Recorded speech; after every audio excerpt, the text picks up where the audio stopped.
여러분 혹시 식사 전에 이 음식을 먹으면 당뇨가 싹 사라진다는 이야기 들어보셨나요?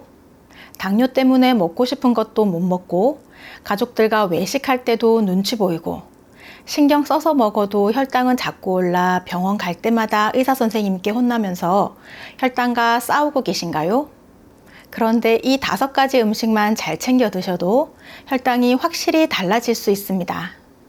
실제로 2024년 미국 당뇨병 학회에서 발표한 연구 자료를 보면 식사 전 특정 음식을 섭취한 그룹이 그렇지 않은 그룹보다 식후 혈당이 평균 47%나 낮게 나왔습니다.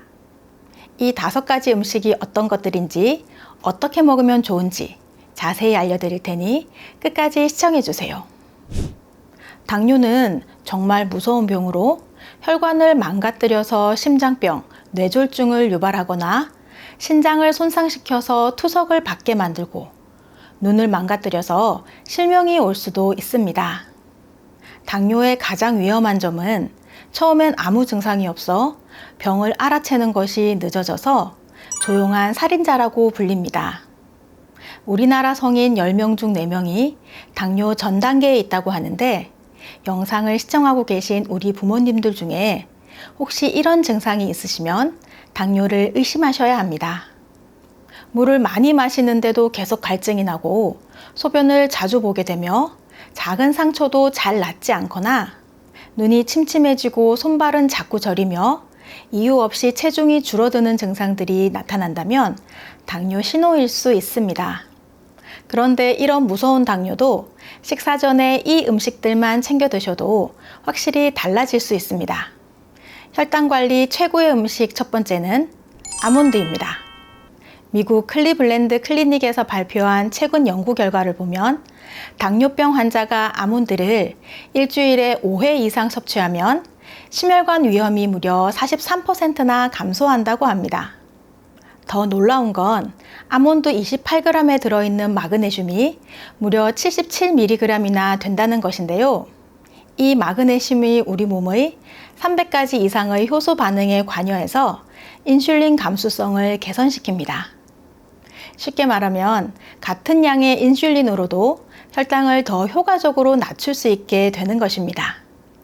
실제로 하버드 의과대학 연구팀이 20년간 추적 조사한 결과를 보면 아몬드를 꾸준히 드신 분들의 당뇨 발병률이 23%나 낮았습니다. 그리고 아몬드의 식이섬유와 건강한 지방이 위에서 음식물이 천천히 소화되도록 도와줘서 혈당의 급상승을 막아줍니다. 식사 30분 전에 아몬드 7, 8개만 드셔도 식사 2시간 후 혈당이 평균 35 낮아진다는 연구 결과도 있으며 특히 아몬드 껍질에는 프로바이오틱스가 들어있어서 장내 유익균 증식에도 도움이 됩니다. 단, 소금 간이나 설탕 코팅이 된 것이 아닌 생 아몬드나 무염 볶은 아몬드를 드셔야 하고 지방 함량이 높아서 너무 많이 드시면 오히려 혈당에 안 좋을 수 있으니 적정량을 지키셔야 합니다. 혈당 관리 최고의 음식 두 번째는 삶은 달걀입니다. 달걀만큼 완벽한 단백질 식품은 없는 것 같습니다. 2024년 당뇨신문에서 발표한 연구에 따르면 달걀 속 단백질이 혈당 수치를 안정적으로 유지하도록 돕는다고 합니다. 달걀 한 알에는 약 6g의 완전 단백질이 들어있는데 여기에 9가지 필수 아미노산이 모두 포함되어 있습니다. 더 중요한 건 달걀의 혈당 지수가 0에 가까워 혈당을 전혀 올리지 않으면서도 강력한 포만감을 준다는 것인데요. 실제로 당뇨 환자들을 대상으로 한 연구에서 식사 전 삶은 달걀 하나를 드신 그룹이 그렇지 않은 그룹보다 식사량이 22%나 줄었다고 합니다. 그리고 달걀 노른자에 들어있는 레시틴 성분이 나쁜 콜레스테롤을 낮춰주는 효과까지 있습니다. 많은 분들이 콜레스테롤 때문에 달걀을 피하시는데 실제로는 혈중 콜레스테롤을 개선해주는 것입니다. 달걀 흰자의 알부민 단백질은 위에서 3, 4시간 동안 천천히 소화되면서 지속적인 포만감을 주어 자연스럽게 과식을 막고 혈당 스파이크를 예방할 수 있습니다. 그런데 달걀을 어떻게 드시느냐도 중요한데요. 기름에 튀긴 달걀보다는 삶은 달걀이나 수란이 좋고, 달걀찜이나 스크램블 에그도 기름을 적게 사용하면 괜찮습니다. 그러니 식사 30분 전에 삶은 달걀 하나 미리 챙겨 드시면 혈당 관리에 큰 도움이 되실 겁니다. 혈당 관리 최고의 음식 세 번째는 그릭 요거트입니다. 요즘 프로바이오틱스와 당뇨의 관계가 정말 화제가 되고 있습니다. 그릭 요거트에는 일반 요거트보다 2배 많은 프로바이오틱스가 들어있는데, 이 유익균들이 장내 미생물총을 개선해서 인슐린 감수성을 높여줍니다. 최근 한 연구에서 놀라운 사실이 밝혀졌는데요. 장내 유익균이 인슐린 분비를 조절하고 혈당을 낮춰주는 핵심 물질 호르몬의 분비를 촉진한다는 것입니다. 실제로 당뇨 환자들을 대상으로 한 12주간의 연구에서 그릭 요거트를 꾸준히 드신 분들의 당화혈색소가 평균 0.8% 감소했는데, 당화혈색소 1% 감소는 합병증 위험을 21%나 줄여줄 만큼 아주 대단한 수치입니다.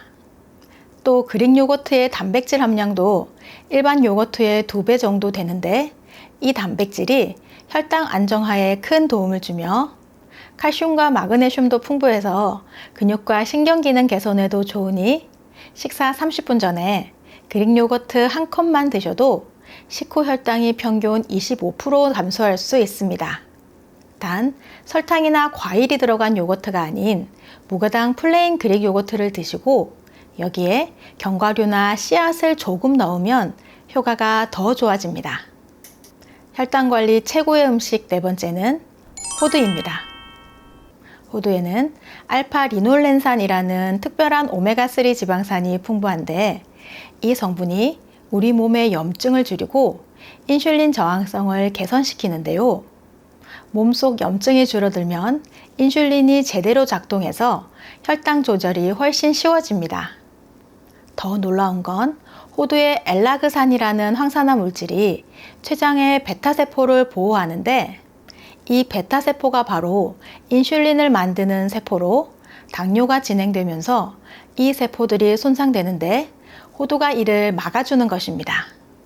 UCLA 의과대학 연구팀의 연구를 보면 호두를 8주간 꾸준히 드신 당뇨 환자들의 인슐린 감수성이 평균 16%나 개선되었다고 하고, 또 다른 연구에서는 호두를 정기적으로 섭취한 여성들의 제2형 당뇨병 위험이 무려 24%나 감소했습니다. 그리고 호두에는 마그네슘도 28g당 45mg이나 들어있어서 혈관 건강에도 도움이 됩니다. 그리고 호두의 좋은 지방이 위에서 음식물과 섞이면서 소화 속도를 늦춰주기 때문에 혈당 급상승을 막아줍니다. 뿐만 아니라 호두는 뇌 건강에도 탁월해서 브레인 푸드라고 불리는데, 치매 위험이 높은 당뇨 환자들에게는 일석이조의 효과를 볼 수 있는 것입니다. 식사 30분 전에 호두 한두 개 정도를 잘게 부셔서 드시면 되는데요. 다른 견과류와 섞어서 드셔도 좋지만 하루 총량인 한 줌을 넘지 않도록 주의하셔야 합니다. 혈당 관리 최고의 음식 다섯 번째는 무가당 두유입니다. 콩이 당뇨에 좋다는 건 예전부터 많이 알려진 사실이지만 최근 연구에서 더 놀라운 효과가 밝혀졌습니다. 식품영양학회에서 발표한 최근 연구를 보면 콩 단백질이 혈당 스파이크를 예방하는데 매우 효과적이라고 합니다. 특히 아침 공복에 혈당 지수가 높은 음식을 먹으면 혈당이 급격히 오르는데, 두유를 먼저 마시게 되면 이를 70% 이상 완화할 수 있습니다. 두유에 들어있는 이소플라본이라는 성분이 인슐린과 비슷한 작용을 해서 혈당을 낮춰주는데요. 실제로 아시아인을 대상으로 한 대규모 연구에서 이소플라본을 꾸준히 섭취한 그룹의 당뇨 발병률이 32%나 낮았다고 합니다. 그리고 두유의 식물성 단백질도 혈당 조절에 큰 도움이 되는데요. 동물성 단백질과 달리 식물성 단백질은 인슐린 저항성을 개선하는 효과가 있습니다. 또 두유에는 올리고당이 들어있어서 장내 유익균의 먹이가 되어 장 건강도 개선시키고, 콩의 레시틴 성분은 나쁜 콜레스테롤을 낮추고 혈관 건강을 지켜주는 효과까지 있습니다. 그러니 혈당 스파이크를 막으려면 특히 아침 식사 전에 두유를 마시는 게 가장 효과적인데요. 밤새 공복 상태였던 몸에 갑자기 탄수화물이 들어오면 혈당이 급격히 오르는데 두유가 이를 완충해 주기 때문입니다.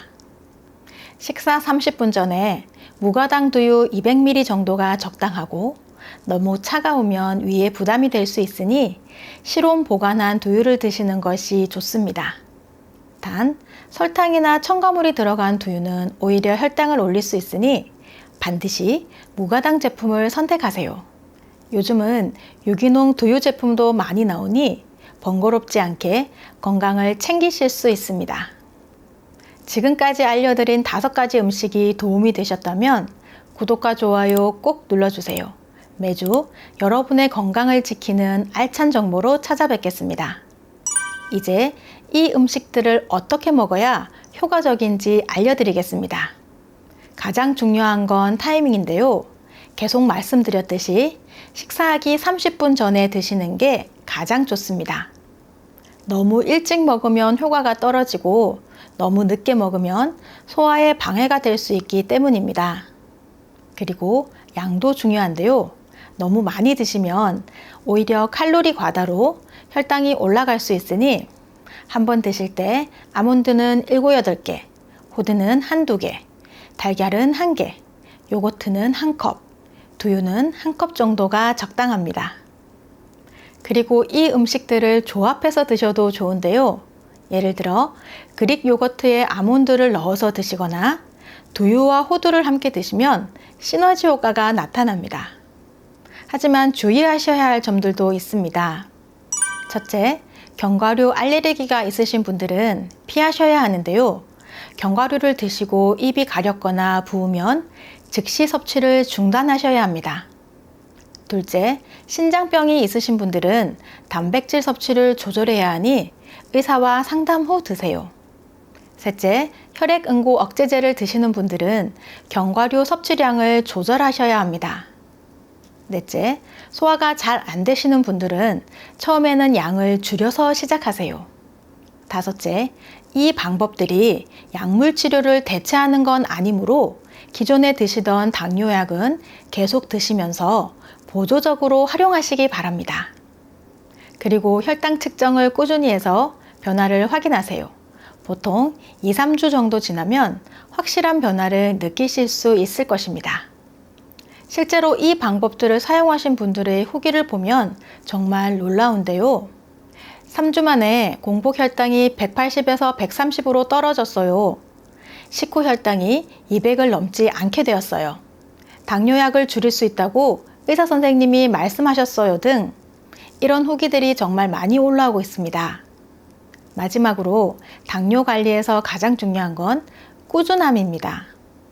한두 번 해보고 포기하시면 안 됩니다. 매일 식사 전에 이 음식들을 챙겨 드시는 습관을 만드시는 것이 중요합니다. 처음에는 귀찮을 수 있지만 혈당이 안정되고 몸이 가벼워지는 걸 느끼시면 자연스럽게 습관이 될 수 있습니다. 당뇨는 무서운 병이지만 올바른 식습관으로 충분히 관리할 수 있습니다. 오늘 알려드린 5가지 음식으로 여러분도 건강한 혈당을 되찾으시기 바랍니다. 내일부터라도 꼭 시작해보세요. 한 달 후에는 분명히 달라진 여러분을 만나실 수 있을 겁니다. 집에서 쉽게 할 수 있는 셀프 발 마사지법 알려드리겠습니다. 발은 우리 몸을 받쳐주고 지탱해주는 아주 중요한 부분으로 발바닥 각 부위가 신체 부위에 상응하는 반사구를 가지고 있어서 인체의 축소판이라고도 합니다. 그래서 발 마사지를 하면 혈액순환은 물론 피로가 풀리고 여러 가지 증상 개선에 도움이 되는데요. 발 마사지를 하실 때는 한 부위를 5분 이상 하는 것은 좋지 않고 부드럽게 쓸어주듯이 하시면 되는데 특히 고혈압이나 당뇨가 있으시면 최대한 부드럽게 하시는 것이 좋습니다. 그리고 발 마사지를 하기 전에 따뜻한 물로 족욕을 하면 근육이 이완되어 훨씬 좋습니다. 편안한 자리에 앉아서 발과 발목까지 로션을 충분히 발라주시고 왼쪽 발부터 시작하는 게 좋습니다. 발 앞쪽 튀어나온 부분 사이의 움푹 들어간 부분이 용천혈인데요. 여기는 만성 피로가 있으시거나 혈액순환이 잘 안 되시는 분들은 여기를 마사지 해주시면 좋습니다. 용천혈을 시작으로 아래로 쓸어주세요. 이 부분이 신장, 방광입니다. 5번에서 10번 정도 쓸어주세요. 이제 발가락부터 아래로 내려갈 텐데요. 이 부분은 머리로 엄지발가락을 시작으로 발가락 윗부분을 풀어주면 머리가 맑아집니다. 그 다음은 발가락 기둥 부분을 각각 풀어주시는데요. 이 부분은 목과 눈, 귀가 좋아집니다. 엄지발가락 옆쪽 부분은 코로 비염이나 축농증이 있는 분들은 여기를 많이 풀어주세요. 발가락 사이에 손가락을 넣어 쭉 풀어주세요. 그러면 혈액순환에 좋습니다. 엄지발가락 아래 통통한 부분은 갑상선이고 그 옆쪽은 승모근입니다. 밑으로는 폐, 규관지입니다. 이 부분은 왼쪽은 신장이고 오른쪽은 간이에요. 갑상선 아래 여기서부터가 위, 십이지장, 췌장 이런 소화기관으로 특히 당 수치가 높으신 분들 여기 췌장 부분은 많이 만져주시면 좋습니다. 그리고 발바닥 중안에 푹 들어간 이 부분은 장이라고 보시고 넓게 쓸어주시면 좋습니다. 발 뒤꿈치 부분은 생식선으로 피부가 두꺼우니 가볍게 주먹을 쥐어서 통통 쳐주시면 됩니다. 발바닥은 이렇게 끝났고요. 발등에 발가락 사이사이도 풀어주시고 복숭아뼈 주변과 아킬레스건 주변도 쓸어주세요. 마지막으로 주먹을 살짝 쥐어서 발목 앞부분을 쓸어주세요. 여기가 림프절이라 독소 배출에 효과적이니 꼭 기억하셔서 풀어주세요. 매일 꾸준히 하시면 발이 가벼워지고 몸 전체가 활력을 찾으실 겁니다.